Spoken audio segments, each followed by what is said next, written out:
नमस्कार के साथ में मैं जब प्रकट हुआ हूँ आज की कार्यक्रम की शुरुआत में, तो मेरे साथ जो 2 चेहरे और दिखाई दे रहे हैं, उन तरफ ले जाने के पहले ना मैं अकेला आ जाता हूँ आपसे ये बताने के लिए कि वाइड एंगल का आज का जो एंगल है, उसमें इतना बड़ा विस्तार है कि हमें जयपुर से एक बड़े मेधावी आईएएस के पद को सुशोभित करने के साथ-साथ जो समाज के प्रति उनका एक सहज उत्तरदायित्व है, उसको बड़े प्रेम से अपनाने वाले जो हमारे नवीन जैन जी हैं, उनका तो मैं इतना बड़ा हाथ जोड़कर स्वागत कर रहा हूँ। बहुत-बहुत धन्यवाद है, आप हमारे साथ जुड़े हैं और बीच में थैंक हमारे यू। डॉक्टर नितिन सारस्वत जी भी। नितिन जी, आपका भी स्वागत है। मोटिवेशन के रूप में, माइंड ट्रेनर के रूप में और कई प्रकार की सेवाएँ साइको स्पिरिचुअल काउंसलर के रूप में आप देते रहे।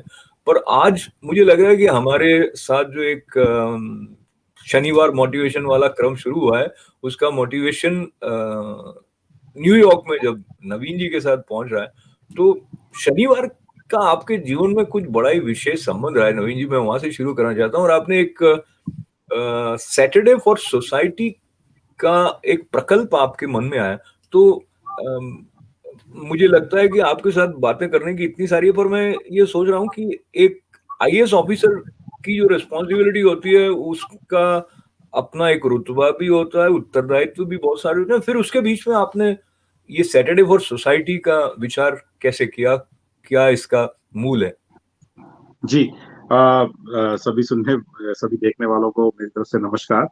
और आपने जो पूछा है उसका बहुत ही सिंपल है।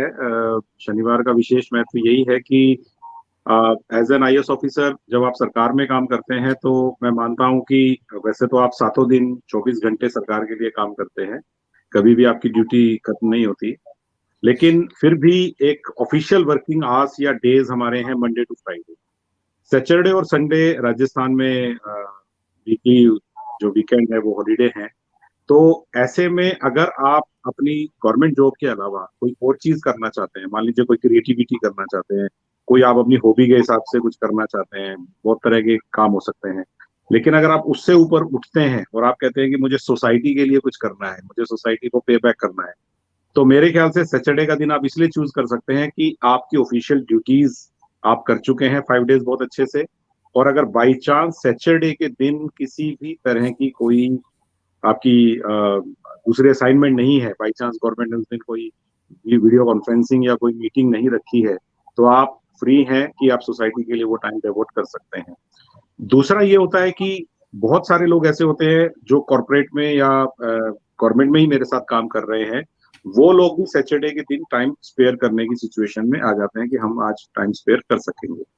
और संडे में दिक्कत ये आ जाती है कि है तो वो भी वीकेंड हॉलीडे, लेकिन प्रॉब्लम ये है कि संडे लोग चाहते हैं कि एक दिन तो रिफ्यूलिंग के लिए मिलना ही चाहिए। इवन मैं भी चाहूंगा कि अगर मुझे फिर से मंडे से फ्राइडे अपना ऑफिस का काम अच्छे से करना है, तो मुझे संडे के दिन एक रिफ्यूलिंग के लिए चाहिए।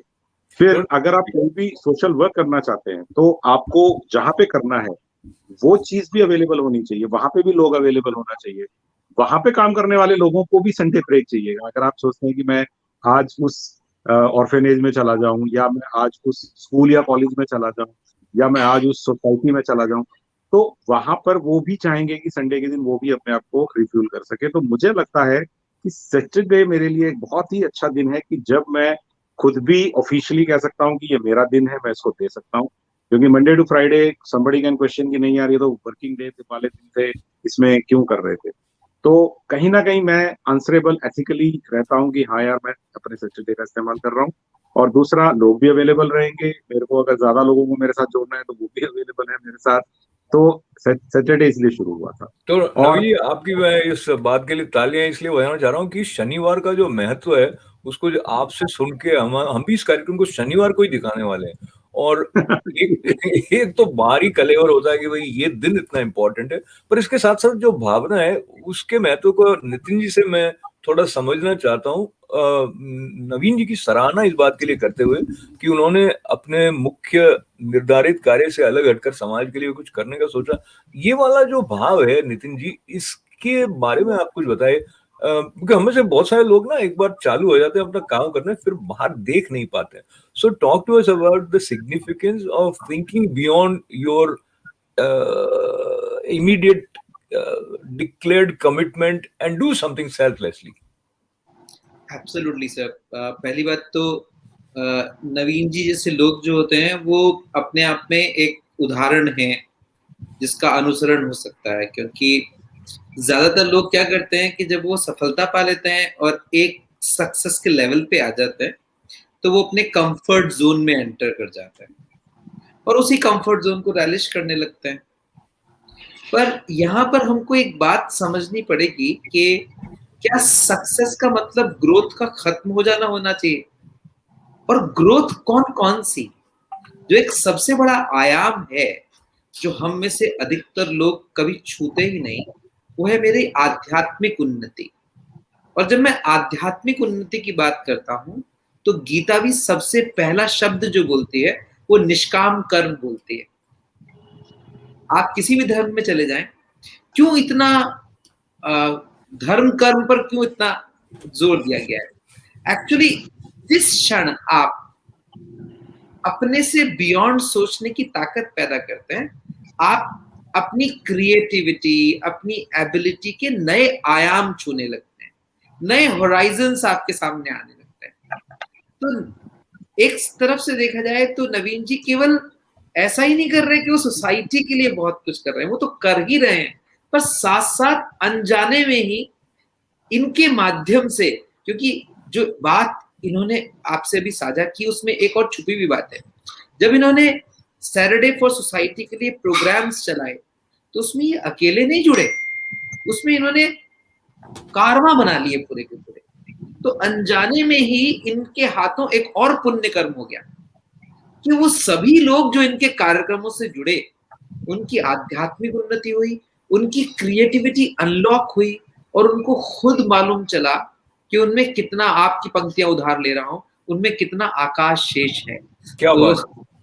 तो ये आकाश की बात को लेते हुए फिर धरती पर आते हैं, और नवीन जी के साथ धरती पर जब चल रहे हैं तो नवीन जी, एक तो मन में ऐसा विचार आना कि मुझे कुछ अलग से करना है। इसके साथ में ना बहुत सारे दरवाजे खुल जाते हैं। अगर आप शादीशुदा है तो भाई घरवाली क्या सोचेगी उसके बारे में भी सोचना होता है, क्योंकि एक परिवार आपके ऊपर अपना अधिकार उनका है भी और मानता भी है। तो उस पर भी आप संक्षेप में कुछ कह सकते हैं, जितना आपको लगे कि आपकी सुरक्षा के लिए ठीक है उतना ही बताइए। लेकिन दूसरा सवाल ये आता है कि आपने ये सोचा कि कुछ करना है, फिर वैसे तो आप क्योंकि महत्वपूर्ण पदों पर रहे तो आपने समाज को समीप से देखा है, पर सबसे पहले कौन सा प्रकल्प सैटरडे फॉर सोसाइटी के दृष्टि से आपके मन में आया?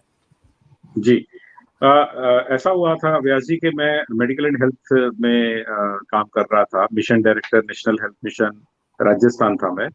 और राजस्थान आप जानते ही हैं कि जियोग्राफिकली इंडिया का सबसे बड़ा स्टेट है, और मेडिकल एंड हेल्थ एक ऐसी फील्ड है जो आम आदमी से जुड़ा हुआ है और आप उसमें बहुत कुछ कर सकते हैं।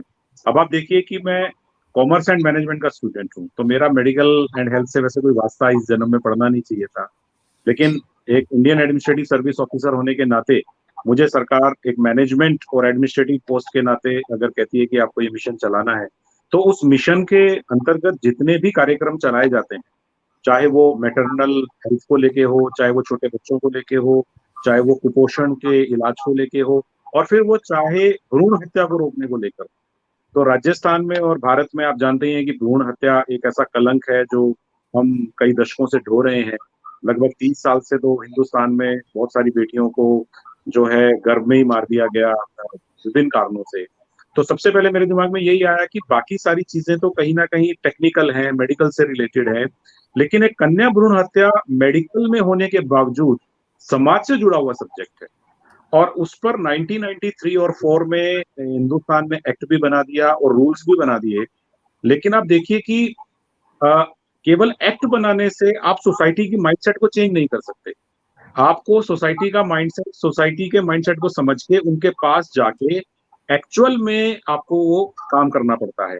तो मेरे दिमाग में ये आया व्यास जी के कानून तो अपनी जगह है कि भाई जो भी इंसान ये काम करेगा उसको सजा मिलेगी, लेकिन मेरा एक सवाल था, मेरा खुद से भी ये सवाल था और मेरा सोसाइटी से भी ये सवाल था कि एक अच्छी सोसाइटी में क्या हमें कानून के डर से चीजें सही करनी चाहिए? रेड लाइट पे हम इसलिए रुकते हैं कि मेरा चालान कट जाएगा, क्या हम रेड लाइट पे इसलिए नहीं रुकने चाहिए कि अगर मैं गलत गाड़ी चलाऊंगा तो किसी की जिंदगी जा सकती है? तो मैंने इस कंसेप्ट पे काम किया कि एक अच्छी सोसाइटी वो होनी चाहिए कि अगर वहां पे सोनोग्राफी मशीन या कोई भी गर्भ में लिंग जांचने वाला इंस्ट्रूमेंट मैं मार्केट के बीच में अगर मैं लगा दूं और मैं बोलूं कि फ्री में आके चेक कर लीजिए कि आपके पेट में लड़का है कि लड़की है, और अगर आपको वो आके लगता है कि मैं चेक करना चाहता हूं कि मेरी बीवी के पेट में, मेरी बहन के पेट में, मेरी बेटी के पेट में बच्चा लड़का है कि लड़की है, और मैं इसको गिरा दूंगा यानी कि मैं इसको मार दूंगा अगर ये लड़की निकली, तो सोसाइटी उस दिन अच्छी बनेगी जिस दिन सोसाइटी के पास मैं ऑप्शन दे दूंगा कि भैया आइए और आप ये काम करिए, आपको कोई दिक्कत नहीं आएगी। लेकिन सोसाइटी आने से इनकार कर दे, उन्हें कहा कि नहीं, हमें तो अपने बच्चे के लिंग की जांच करानी ही नहीं है, हमें उसके सेक्स से कोई मतलब ही नहीं है कि वो किस सेक्स का पैदा होगा, तो मैं मान जाऊंगा। अगर मुझे ये सोच बनानी है, ये कानून से नहीं बन सकती, क्योंकि कानून से तो केवल एक ही चीज होगी कि लोग जो है डरेंगे। लेकिन एक अच्छी सोसाइटी में डर की बजाय कन्विक्शन होना चाहिए, यानी कि ऐसा होना चाहिए कि हाँ यार, मैं इस काम को मेरे दिल से अपनाना चाहता हूँ। तो हमने डॉटर्स आर प्रीशियस एक अवेयरनेस प्रोग्राम शुरू किया।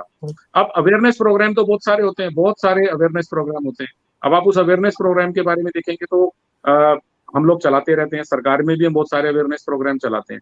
लेकिन मुझे लगा व्यास जी के प्रोग्राम वही अच्छा होता है जिसको लोग दिल से सेलेक्ट करते हैं कि हाँ यार, मैं इस प्रोग्राम के साथ जुड़ना चाहता हूँ। मुझे लोगों आज मैं यूथ को जोड़ना चाहता हूँ। तो देखिए व्यास जी, यूथ जो होता है, मुझे कौन से वाला यूथ सेलेक्ट करना चाहिए? आप मुझे बताइए। अगर मुझे बेटियों को मरने से रोकना है, अगर मैं 40 50 60 साल के लोगों के पास आके ये बात कहता हूँ, मुझे लगता है कि बहुत ज्यादा रिजल्ट नहीं आएगा, क्योंकि 40 50 60 साल वाला व्यक्ति डिसीजन ले चुका है अपनी लाइफ में ऑलरेडी। वो ये डिसीजन ले चुका है कि उसको बच्चे पैदा करने थे, तो उसने कौन से सेक्स के बच्चे पैदा किए। लेकिन अगर मैं 20 22 24 साल के बच्चों के पास जाता हूँ, कॉलेज में, मेडिकल कॉलेज में, नर्सिंग कॉलेज में, इंजीनियरिंग कॉलेज में, और उनको जाके कहता हूँ यार, हम लोगों ने इस तरह का काम किया था, तभी इंडिया का सेक्स रेशियो ये आ गया है। राजस्थान का चाइल्ड सेक्स रेशियो हमने गिरा दिया है भाई। 150 लड़कियां कम पढ़ रही हैं 1000 लड़कों के पीछे, और आज से 20 साल बाद उन लड़कों को शादी कैसे करेंगे 150 लड़कों की, जो 150 लड़कियां कम पैदा हो रही। तो कहीं ना कहीं उनको मैंने जाके कन्विंस किया, और उस एज ग्रुप को कन्विंस किया जिसको अभी फैमिली वे पे जाना है, जिसको शादी करनी है, जिसको बच्चा पैदा करना है। तो उस एज ग्रुप पे काम करना चाहिए, जिस एज ग्रुप पे एक्चुअल में इसका ज्यादा इफेक्ट होगा। अब दिक्कत क्या आती है? जी नवीन जी, मैं आपसे इंटरप्ट करने के लिए क्षमा चाहते हुए, एक तो मैं इतना अपने आप को अभिभूत सा महसूस कर रहा हूँ ये बात सुनते हुए, और मुझे लगता है एक तरह का करंट हम सबके भीतर दौड़ता है जब कोई कन्विक्शन के साथ में इस तरह के विषयों को अपने दिल के करीब मानते हुए बात करता है। इस संदर्भ को लेते हुए आपसे कुछ और जानने के साथ साथ मैं नितिन जी से भी ये जानूंगा कि आम आदमी का इसके बारे में क्या चिंतन रहता है। बात हमारी जारी रखते हैं एक छोटे से ब्रेक के बाद।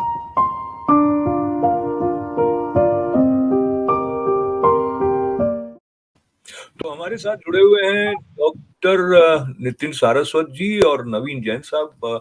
हम बात कर रहे थे सैटरडे फॉर सोसाइटी, और हम बात कर रहे थे डॉटर्स आर प्रेशियस के बारे में। और कई बार ऐसा होता है कि हम जब सरकारी तौर पर कुछ बातों के बारे में सुनते पढ़ते हैं, या हम स्टेटिस्टिक्स की तरफ देखते हैं, तो हम उस बात के साथ में अपने जुड़ाव को उस तरह से नहीं महसूस कर पाते हैं जैसे कि हम नवीन जी से उनका जो दर्द था कि सेक्स रेशियो घटने के साथ साथ जो हमारी पुत्रियां हैं उनके प्रति जो हमारे समाज में भाव है, तो ये जागरूकता बढ़ानी चाहिए, ऐसा इन्होंने सोचा और उस पर काम भी किया। कई बार ऐसा होता है नितिन जी, हम वहां पहुंच गए होते हैं, समस्या इतनी बड़ी दिखती है ना, हमको लगता है मैं क्या कर सकूंगा और मेरे करने से क्या होगा। तो इस जो चिंतन रहता है जहां हम अपने आप पहले हथियार डाल देते हैं, नवीन जी उसके दूर खड़े हुए हैं और हमें उनकी तरफ चलना चाहिए, ऐसा सोचना चाहिए कि असंभव नहीं है, कुछ किया जा सकता है। ये वाला जो ये जो जगह है, ये जो स्पेस है, नितिन जी आप इसके बारे में कुछ बताएं कि ये माइंडसेट कैसे बदला जाए, क्योंकि खास करके बहुत सारी समस्याएं, बट इस समस्या के बारे में, and then we continue with Naveen ji. तो दुष्यंत का एक बहुत प्यारा शेर है कि कोई चिंगारी कहीं से ढूंढ लाओ दोस्तों, इस दिए में तेल से भीगी हुई बाती तो है। हमें ऐसे लोग चाहिए होते हैं जो एक चिंगारी दिखा दें, क्योंकि हम में से अधिकतर लोग एक चिंगारी की इंतजार करते रहते हैं। तो नवीन जी ने वही काम किया कि एक चिंगारी दिखा दी। पर इससे एक बात और सिद्ध होती है कि कितनी भी बड़ी समस्याएं दिखाई दे रही हो, यदि हम एक छोटी सी शुरुआत कर दें और हम इस बात की चिंता ही समाप्त कर दें कि हम छप रहे हैं या नहीं, हम दिख रहे हैं या नहीं, तो वो अभूतपूर्व सफलता थी जो इनका डीएपी प्रोजेक्ट था पूरा, उसने वास्तव में धूम मचा दी थी एक तरीके से, और एक होड़ सी लगी थी युवाओं में इनके इस कार्यक्रम के साथ जुड़ने की। तो फिर से मेरा मन हो रहा है कि और इसके बारे में थोड़ा विवरण हम नवीन जी से सुने कि पहले तो विचार आया कि समस्या दिखाई दी कि ये है, फिर जैसे आपने बताया कि आप कॉलेजेस वगैरह में गए, पर क्या होता है कि आप अपने दोस्त को भी बात कहना चाहें तो वो ध्यान से सुने कि नहीं सुने ये आवश्यक नहीं है। और ये यूथ जो अभी सोच रहा है मुझे कैरियर का देखूं या, तो आपने कैसे मैनेज किया जी कि वो अटेंटिवली आपको सुने? जी, देखिए व्यास जी, एक तो आपका जो कंटेंट है वो बहुत अच्छा होना चाहिए, लेकिन मुझे लगता है कि अगर आपका इंटेंट अच्छा है तो आपका कंटेंट उसके साथ मिलके वंडरफुल हो जाएगा। तो मेरी इंटेंट तो अच्छी थी, ये मैंने आपको बता दिया। फिर जी, मैंने कंटेंट बिल्ड किया। कंटेंट मैंने कैसे बिल्ड किया? आज का जो युवा है, चाहे वो कहीं भी रह रहा हो, कि वर्ल्ड के किसी भी कोने में रहे, आपने ये तो देखा होगा, वो लॉजिक ढूंढता है। हम्म, उसको उसको फैक्ट चाहिए। वो आपकी उन बातों से कन्विंस नहीं होगा जिन बातों से मैं अपने समय में या आप अपने समय में बड़े आराम से कन्विंस हो जाते थे, क्योंकि ये हमारे घर में किसी बड़े ने कहा है या उस फलाने व्यक्ति ने कहा है, वो तो बहुत बड़ा है। आज का युवा कहता है कि नहीं, किसी के मुंह से निकला है तो ये जरूरी नहीं कि सही है, मुझे इसके लिए फैक्ट बताइए, मुझे इसके लिए लॉजिक दीजिए, इसका साइंटिफिक एनालिटिकल मुझे बताइए। तो मैंने जो एक प्रेजेंटेशन तैयार किया, मैंने वो बहुत ही एनालिटिकल तैयार किया। बिल्कुल जो सिचुएशन हमारी हो गई, उसको बहुत ही बेहतरीन तरीके से मैंने दिखाया। एक छोटा सा एग्जांपल देता हूं। मैंने राजस्थान के कई मैप बनाए मेरी प्रेजेंटेशन में, और मैंने उनको पहले एक मैप दिखाया ग्रीन, फिर धीरे धीरे वो रेड होता गया और लास्ट में वो पूरा रेड हो गया। तो मैंने कहा, आप बता सकते हैं कि मैंने पहले ग्रीन, फिर आधा रेड और फिर पूरा रेड मैप क्यों बनाया है? पहले सिंपल दिखाया, फिर मैंने उनके ऊपर ईयर्स डाले। जब अगली स्लाइड में वो ईयर्स आ गए उसके ऊपर, और लास्ट में उनको पता लगा कि ग्रीन का मतलब था कि जब बेटियां 1000 पे 950 से ज्यादा थी, फिर जब 900 रह गई, फिर जब 900 से नीचे जानी शुरू हुई, और फिर जब 850 से नीचे चली गई। तो ये एकदम लोगों को झकझोरता था कि हाँ, मेरा डिस्ट्रिक्ट तो यार बहुत जल्दी रेड में चला गया। और वो रेड भी ब्लड रेड है, जानबूझ के आप रेड भी वो यूज कर रहे हैं कि वो लहू टपकता हुआ दिखे राजस्थान में से। तो इमोशनली भी लोगों को चार्ज करना पड़ता है और रैशनली भी लोगों को चीजें बतानी पड़ती हैं। अगर मैं अकेले फैक्ट्स बताऊंगा तो बोरिंग हो जाएगा क्लास की तरह, लेकिन अगर मैं केवल उनको इमोशनल करूंगा तो वो एक सत्संग की तरह भी हो सकता है कि मैं स्पिरिचुअल ले रहा हूँ लोगों को। मुझे एक बैलेंस स्टेब्लिश करना था कि देखिए, मैं फैक्चुअल बात भी कह रहा हूँ यार, लेकिन एक बात बताओ, इस जिंदगी का फायदा क्या है अगर ये किसी काम नहीं आई तुम्हारी? तो हमने ये पाप किया है। मैंने बार बार इस बात को एडमिट किया कि हमने, हमारी पीढ़ी ने और हमसे पहले वाली पीढ़ी ने 80s में और हमने शायद 2000 के बाद ये पाप किए हैं। लेकिन आप लोगों को ये पाप करने की जरूरत नहीं है। और फिर मैं लोगों से पूछता था, मुझे आप 4 कारण बता दिए कि आप बेटी नहीं चाहेंगे। तो एक बात बड़ी अपील करती थी युवाओं को। युवाओं की खास बात ये होती है कि अगर आप युवा के मन से बोलेंगे, हमारी प्रॉब्लम क्या होती है वैसी, जब हम युवाओं के साथ बात करते हैं ना, तो हम ये नहीं समझ पाए आज तक भी कि हम उनको अपने लेवल पे नहीं ला सकते। अगर हमें उनके साथ इंटरेक्शन करना है, हम अपने सामने बैठे हुए 500 लड़के लड़कियों को अपने लेवल पे नहीं ला सकते। हमें वहां जाना पड़ेगा जहां वो रहते हैं, यानी कि जिस तरह की बातें वो करते हैं। अगर उनको फेसबुकिया लैंग्वेज पसंद है, उनको व्हाट्सएप की तरह या उस तरह की बातें ज्यादा समझ में आती हैं, यदि थोड़ा वियर्ड टाइप की लैंग्वेज से वो ज्यादा कनेक्ट करते हैं, तो कोई दिक्कत नहीं है। आप थोड़ा सा अपनी लैंग्वेज को संयमित रखते हुए भी उनके लेवल पे जाके उनकी तरह बात कर सकते हैं। अगर वो सोशल मीडिया पे है और मैं फेसबुक पे ये लिखता था, शनिवार के दिन आप में से बहुत सारे लोग अपने लॉन में चाय पी के लोगों को गालियां दे रहे होंगे और दुनिया को कोस रहे होंगे, लेकिन हम कुछ लोगों ने कोशिश करी है कि हम तो वो करेंगे जो हम कर सकते हैं। पढ़ने वाले पे सीधा असर करती है ये चीजें। आप शाम को मेरे किए हुए काम पे केवल लाइक का बटन दबाने वाले हैं, या आप चाहते हैं कि कोई आपके काम पे भी लाइक करे? लैंग्वेज बहुत सेटल होनी चाहिए, उनको एकदम से ऐसे प्रेरित करने वाली लैंग्वेज होनी चाहिए, क्योंकि सोशल मीडिया पे लोग हैं और सोशल मीडिया पे लोग रिएक्ट करते हैं। आपने कभी ऑफर देके, हम कभी ऑफर देके देखते ही नहीं। बहुत सारे लोग आपको मिल जाएंगे, मैं स्पेयर होता हूँ। हाउस वाइफ मिल जाएंगी, मैं स्पेयर होती हूँ। लेकिन मैं कहाँ जाऊँ, मैं कौन सी संस्था ज्वाइन करूँ? आप ईमानदारी से देखिए, एक अच्छी जेन्युइन एनजीओ ढूंढना भी बहुत डिफिकल्ट काम है आज की डेट में, जिसमें मैं जाके मेरे रिसोर्स या मेरा टाइम दे दूँ। ऐसे में एक आईएएस ऑफिसर आपको ये कह रहा है कि मैं तो यार ये काम करता हूँ, आप सीखना चाहते हो क्या, मैं आप लोगों को सिखाना चाहता हूँ, इस दिन आ जाना मेरे यहाँ। मैं देखता था 50 लोग आ गए, 100 लोग आ गए, फिर वो 100 लोगों ने और 100 लोगों को बताया, एक चेन रिएक्शन की तरह काम होने लगा। लोग इसलिए नहीं आते थे कि मैं एक आईएएस ऑफिसर हूँ, जरूरी नहीं कि आईएएस ऑफिसर है तो आप बहुत अच्छे ओरेटर होंगे, आप बहुत अच्छे मोटिवेटर होंगे, ये कोई जरूरी चीज नहीं है। लेकिन अगर आपके अंदर उस चीज के लिए बोनाफाइड भावनाएं हैं, तो आपकी आंखों में दिखेगा लोगों को, आपके चेहरे पे दिखेगा लोगों को, और लोग उससे कनेक्ट होंगे। और वहां पर आने के बाद अब 1-1.5 घंटे में ये आपकी ड्यूटी है कि आप वहां पर एक ऐसा स्पेल क्रिएट करें उस ऑडियंस के साथ, उस ऑडिटोरियम में, कि लोगों को लगे कि वाकई में कुछ किया जा सकता है। फिर हम एक कुछ वीडियोस दिखाते थे। मैं कुछ वीडियो, हमारे एक सीरियल था सत्यमेव जयते, आमिर खान ने बहुत अच्छा एपिसोड किया था, मैं उसकी कुछ कटिंग्स दिखाता था जिससे लोग एकदम से जुड़ जाते थे। फिर हमने एक एनिमेशन फिल्म बनाई थी जिसमें हमने बताया कि कैसी फीलिंग आती है एक फीटस को जब उसे मारा जाता है, तो लोगों ने कनेक्ट करना शुरू कर दिया।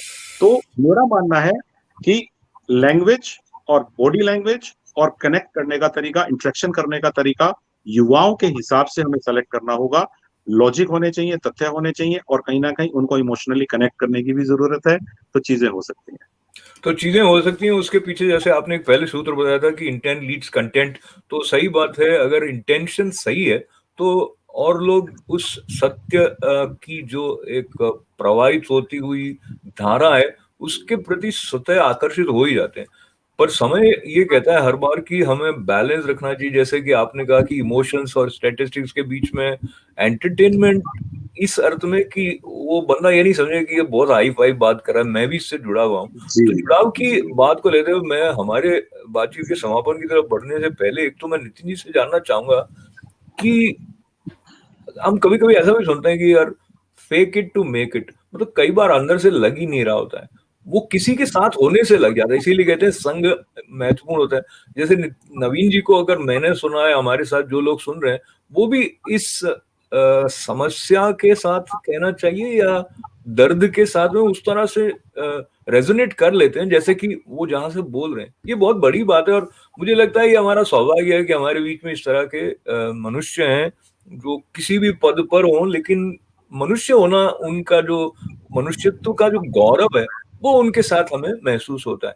तो नितिन जी, हम सोशल मीडिया को उन्होंने एकदम पॉजिटिवली लिया, पर कई बार social media has become a source of distraction, जो हम खुद हैं उससे ही दूर चले जाते हैं। तो आप बताएं कि सोशल मीडिया का इफेक्टिव यूज करते हुए और ये बात जो कि सिर्फ स्टेटिस्टिक्स नहीं, लेकिन जैसे मैंने पहले भी कहा था, हमको लगता है मैं क्या करूं, करने वाले कर रहे हैं। आप इस बारे में कुछ अपने विचार बांटें। देखिए, सोशल मीडिया तो एक गन की तरह है, जैसे एक बंदूक है। अब सोशल मीडिया, जिस बंदूक को आप कैसे इस्तेमाल करते हैं ये तो आपके हाथ में है। आप चाहें तो उस बंदूक से डकैती डाल सकते हैं और आप चाहें तो उस बंदूक से देश की रक्षा कर सकते हैं। हाँ, पर ये सच्चाई है आज की तारीख में कि जो सोशल मीडिया है या ये सोशल मीडिया जितने भी प्लेटफॉर्म्स हैं, आप इन्हें इग्नोर नहीं कर सकते। यूथ से जुड़ने का, यूथ तक कोई भी मैसेज पहुंचाने का, ये आज की तारीख में सबसे सस्ता, सटीक और तेज माध्यम है। अब जो भी इन माध्यमों को इस्तेमाल करना जानता है, वो अपनी अच्छा संदेश या बुरा संदेश, कोई भी संदेश उतने ही अच्छे तरीके से परोस सकता है और लोगों को जोड़ सकता है। एक बात जरूर है जो हमें देखनी होगी समाज के साथ, कि हमें नवीन जी जैसे कार्यक्रमों की आवश्यकता क्यों है। इसलिए है कि एक छोटा सा उदाहरण देता हूँ। हम जेंडर सेंसिटाइजेशन पे काम कर रहे थे मुजफ्फरनगर में, और मुजफ्फरनगर के एक ऐसे कॉलेज में हम थे जो कुख्यात था इस बात के लिए कि वहां पर ईव टीजिंग की बहुत ज्यादा इंसिडेंट्स होती थी। आप ताज्जुब करेंगे कि जब उनके प्रिंसिपल ने मुझसे कहा कि यहाँ पर जेंडर सेंसिटाइजेशन के लिए कोई सुनेगा ही नहीं, मैंने जब बोलना शुरू किया तो अंत तक जाते जाते वही लड़के जिनके बारे में कहा जा रहा था कि जेंडर को लेके बिल्कुल सेंसिटिव नहीं है, वो पूरी तरीके से उनमें से ज्यादातर की आंखें नम हो गई जब मैंने उनको ये समझाया कि तुम्हारे केवल एक छोटे से मजाक से किस तरह एक व्यक्ति के जीवन भर में के लिए एक भय बैठ सकता है। तो बहुत बार हम ये ग्रांटेड मान के चलते हैं कि लोगों को संदेश पहुंच रहा है, जबकि सच्चाई ये होती है कि संदेश लोगों तक वास्तव में उतनी गहराई से पहुंचाने की बहुत गहरी जरूरत है, और नवीन जी ने ये काम किया। तो नितिन जी, मैं आपसे क्षमा चाह रहा हूँ क्योंकि बिल्कुल समय समापन की तरफ, मैं चलते चलते जी नवीन जी जी से फिर पूछना चाहता हूँ कि आपको कितना संतोष हुआ जो कुछ आपने किया डॉटर्स आर प्रेशियस के अंतर्गत सैटरडे फॉर जी सोसाइटी में, तो वो तो चलते रहना चाहिए, उसकी शाखाएं निकली क्या, कुछ क्या लगता है आपको? जी। देखिए, बहुत बड़ा मिशन हो गया। धीरे धीरे हम लोगों ने सोचा था कि 500 कॉलेज कवर करेंगे, लेकिन धीरे धीरे जब ये मिशन चला तो 2-2.5 साल के अंदर इसने लगभग 8,000 से ज्यादा इंस्टीट्यूट कवर कर लिए राजस्थान के। बहुत बड़े बड़े स्कूल्स, कॉलेजेस और इंजीनियरिंग कॉलेज, मेडिकल कॉलेज लोगों ने काफी पसंद किया। इनफैक्ट एक ही दिन में हमने एक बार बड़ा प्रोग्राम किया और एक ही दिन में 6,000 से ज्यादा प्रोग्राम भी करे। 6,000 वॉलेंटियर ने 6,000 जगह प्रोग्राम दिया, तो पूरी एक चेन बन गई। मुझे बहुत सेटिस्फेक्शन मिला कि मेरे साथ साथ मुझे अच्छा लगता था जब एक महिला ये कहती थी कि सर, मैं स्कूल में कभी स्टेज पे नहीं चढ़ी, मैं कॉलेज में कभी हिम्मत नहीं कर पाई, लेकिन सर अब इस उम्र में आके मैं हूँ, और मैं जब ये प्रोग्राम करती हूँ और मेरे लिए तालियां बजती हैं तो मुझे बहुत अच्छा लगता है। और मैं व्यास जी, आपके लिए मैं आपके लिए जब मैं ये ताली बोल रहा बजाते होता हुए। था, जी, जी। मैं जब ये लगभग 90 मिनट का जब मैं ये बोल रहा होता था बिना रुके, पानी पीता था 2 गिलास बीच में, आपको सही बताऊं, आंखों के यहाँ पे नीचे जो एक नमी सी महसूस होती है और जो एक अंदर से गूज बम्प आता है, मुझे लगता है कि वो प्राइसलेस है। मुझे वो चाहिए, और वो मुझसे अगला प्रोग्राम कराता था। फिर वो उसमें जो मुझे मिलता था, तो मैं सामने वाले वॉलेंटियर को कहता था, जब तक तुम ये प्रोग्राम नहीं करोगे ना, तुम्हें मैं बता नहीं सकता हूँ यार इसको करने से तुम्हें क्या मिलेगा। अब वो करता था, फिर उसे भी सेम इसी टाइप की फीलिंग जब आती थी, तो फिर वो पागल हो जाता था कि सर मुझे अब खुद जाना है। तो मैं यही कहना चाह रहा हूँ कि इस एंजॉयमेंट को हम लोग जिस दिन महसूस करेंगे ना, हम छोड़ नहीं पाएंगे। क्या बात है! तो जो पागल हो जाना है वो बहुत ही महत्वपूर्ण है कि या तो दीवाना हंसे या जी वो तू जिसे तौफीक दे, ऐसा कुछ एक शेर था। और एक और शेर है कि मैं अकेला ही चला था जानिबे मंजिल, मगर लोग साथ आते गए और कारवां बनता गया। जी ये जो जी बिल्कुल। सैटरडे फॉर सोसाइटी का कारवां है, इसमें तो आप जाएं वहां से शुरुआत करके औरों को साथ लें, इस जी दिशा में हमें प्रेरित करने के लिए जयपुर से नवीन जैन जी सीएमडी साहब जुड़े और डॉक्टर नितिन सारस्वत जुड़े। और डॉटर्स आर प्रेशियस तो हम सबके लिए बहुत ही मूल मंत्र है, प्रेशियस है। और मैं भी थैंक यू। अपनी पुत्री को याद कर रहा हूँ और हमारे दर्शक भी कर रहे होंगे। मैं फिर एक बार आपका आभार व्यक्त करना चाहता हूँ। ये बहुत ही मीनिंगफुल कॉन्वर्सेशन रहा। इन दोनों के साथ आभार व्यक्त करने का ये क्रम आप तक पहुंचाते हुए हमारा साथ देने के लिए बहुत आभार है। और बहुत मंगल कामनाओं के साथ दर्शकों को अनुमति दें। नमस्कार।